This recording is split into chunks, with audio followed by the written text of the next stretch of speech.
ಮನೆಯಿಂದ ಹೊರಗಡೆ ಇರುವಂತಹ ಒಂದು ಸಂದರ್ಭದಲ್ಲಿ ನಿಮ್ಮ ಫ್ಯಾನ್ಗಳು ಒಂದಿಷ್ಟು ಫ್ಯಾನ್ ಪೇಜ್ನ ಕ್ರಿಯೇಟ್ ಮಾಡ್ತಾರೆ, ಸಿಕ್ಕಾಪಟ್ಟೆ ಮೀಮ್ಸ್ಗಳು ಬರುತ್ತೆ, ಟ್ರೋಲ್ಗಳಾಗತ್ತೆ. ನಿಮಗೆ ಗೊತ್ತಿರಲ್ಲ, ನೀವು ಹೊರಗಡೆ ಬಂದ್ಮೇಲೆ ನಿಮಗೆ ಗೊತ್ತಾಗತ್ತೆ ಎಷ್ಟು ಲೆವೆಲಿಗೆ, ಎಷ್ಟು ಪೀಕ್ ಲೆವೆಲಿಗೆ ಅದು ಹೋಗಿದೆ ಅಂತಂದು.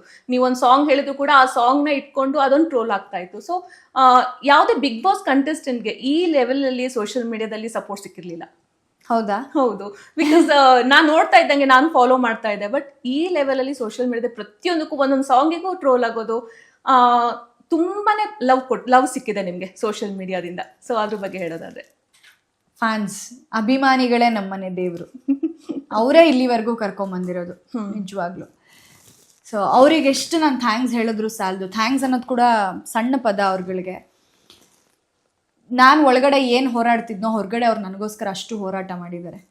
ಆ ಏನೋ ಒಂದು ಚಿಕ್ಕ ಬಿಟ್ನ ಇಟ್ಕೊಂಡು ರೀಲ್ಸ್ ಮಾಡೋರು, ಆ್ಯಂಡ್ ಆ ಎಡಿಟಿಂಗ್ಸು, ಆ ಹ್ಯಾಶ್ಟ್ಯಾಗ್ಸು, ಆ ಟ್ಯಾಗ್ ಲೈನ್ಸು ಅದೆಲ್ಲ ನೋಡ್ತಿದ್ರೆ ಬಿಗ್ ಬಾಸ್ಗೆ ಹೋಗಿದ್ದಕ್ಕೂ ಸಾರ್ಥಕ ಅಪ್ಪ ಅಂತ ಹೇಳ್ಬಿಟ್ಟು ಅನ್ಸುತ್ತೆ. ಅಷ್ಟು ಫ್ಯಾನ್ಸ್ ನಾನು ಎಕ್ಸ್ಪೆಕ್ಟೇ ಮಾಡಿರಲಿಲ್ಲ.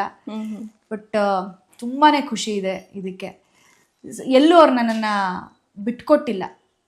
ಅದು ನಂಗೆ ಹೆಮ್ಮೆ ಇದೆ. ನನ್ನ ಫ್ಯಾನ್ಸ್ ಬಗ್ಗೆ ನಂಗೆ ತುಂಬ ಹೆಮ್ಮೆ ಇದೆ.